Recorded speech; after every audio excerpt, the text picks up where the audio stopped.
Welcome to the Intermittent Gentleman, and today we're coming at you with a watch review.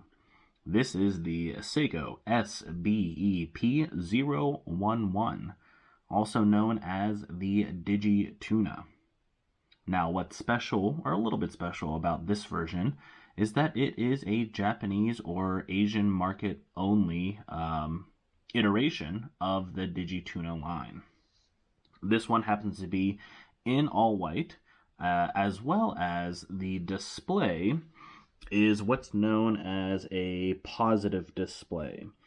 A lot, or all, I think, of the US or Western market versions is a negative display, where essentially the entire dial is filled in with black LCD, and then the characters that you may need to read are kind of like cut out or empty, and that gives you your readability there. So I was really looking for for a positive display version, and this was one of the few out there, and I really like the all white as well. So I went with this one. I will link in where I made the purchase from, as well as some other videos going over the functionality of the watch as well. So the Digi-Tuna gives you multiple time zones. It gives you a chronograph, a countdown timer, as well as 3 alarms.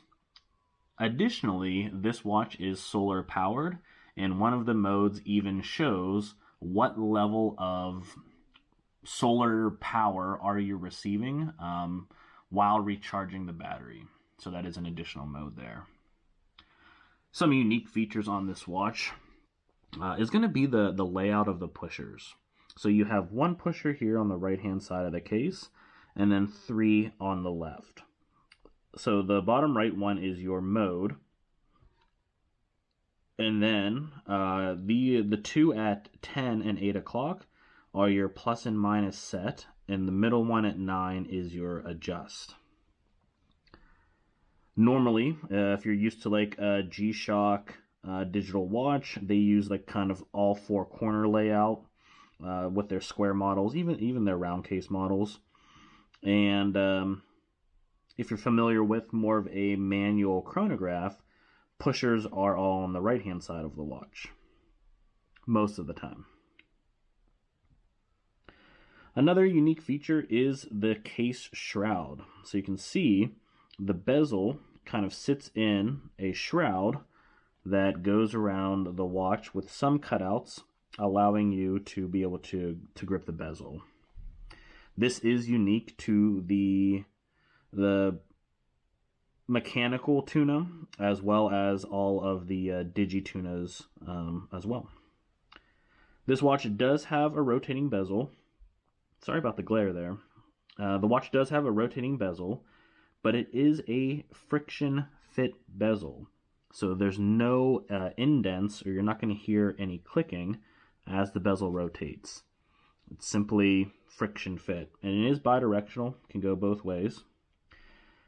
So you can still use the bezel to time, because within the display, on the outside chapter rings, there's kind of a minute ticker that fills in as time goes by. So you just saw it add another tick there. So you could still line up your bezel and then use that outer chapter ring display to manually track or count any time there. Let's get into some dimensions of the watch here. So it is a rather large watch, coming in at a case diameter of 49, and again, that's because of that shroud here, and then from 12 to 6, sitting more at 50. But what makes this watch really wearable is the lug to lug being right around 50 as well. Makes the watch wear really well on the wrist. Another measurement of note is that it is a bit tall.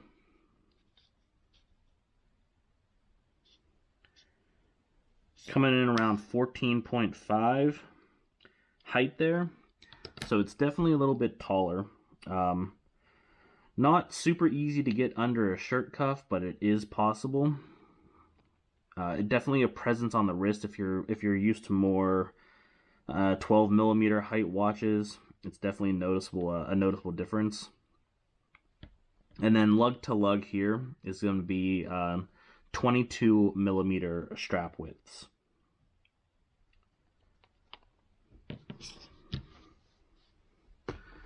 The watch originally came with these straps here, and these are kind of Seiko's ubiquitous Pro Specs diver strap with kind of the accordion at the attachment point here. All white as well. They're nice. They felt good. It's not as quite as a vulcanized rubber that you may get with some luxury or aftermarket watch bands, but it's not a discomfort PVC base strap, so they're pretty comfortable. But I did switch them out for the Barton's Elite silicone bands with the black underneath, as well as the keeper. So with Barton, your watch strap keepers, or your tongue keepers here, there's a larger cutout at the end, with your last keeper having kind of a divot there that fits in to that larger notch and keeps the end of your strap clean and tidy. These Barton Elite silicone straps are probably some of my favorite aftermarket sport watch straps out there. Let's cut to a wrist shot to see how it wears on my wrist.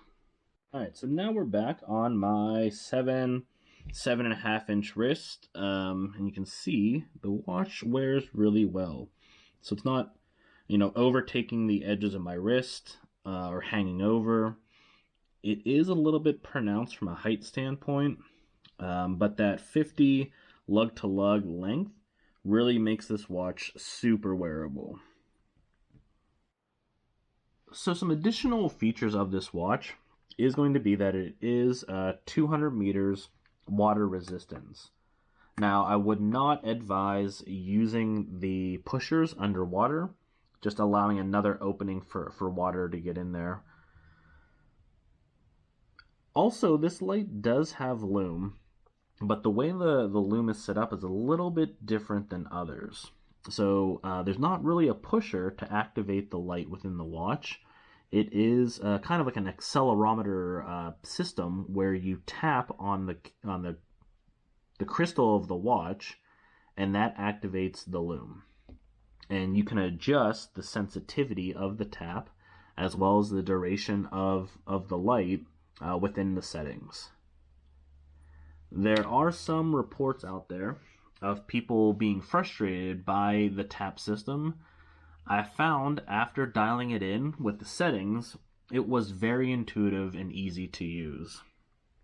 That way, if it is you're in complete darkness, there's no fumbling around for the right mode or the right pusher to turn on the light. You just simply tap the watch and the light comes on.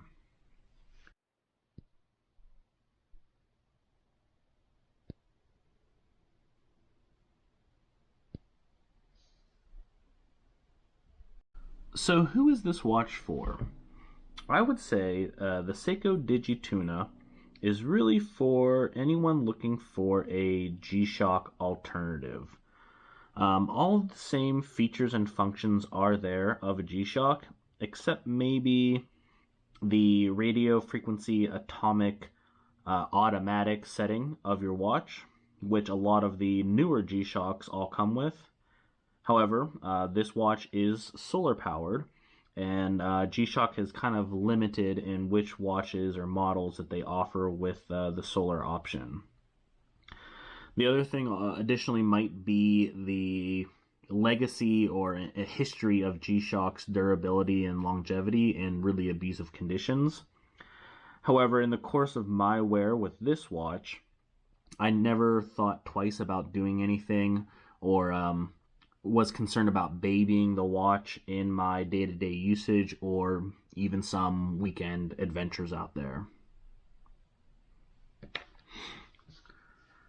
One thing that G-Shock does kind of have going for it is price. So you can find G-Shocks that are just as functional, just as durable as their higher end G-Shocks, from anywhere between $40 if you're getting a square DW, up to $1,000 or more if you're getting kind of the Master of G line.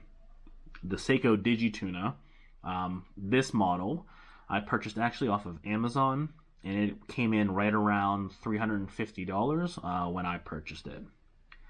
So definitely there are other digital watch options over the mark of this Seiko as well as under it. So take that at what you will. But overall, the Seiko SBEP011 is a great watch. I love that the one that I got was in this all white, kind of a unique look, depending on what you're wearing for the day.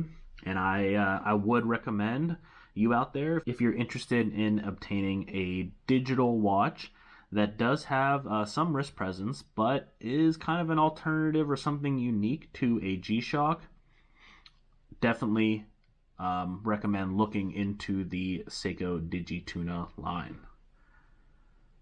As always, thanks for stopping in. Click like and subscribe for more content. And as always, stay a gentleman. Intermittently, of course.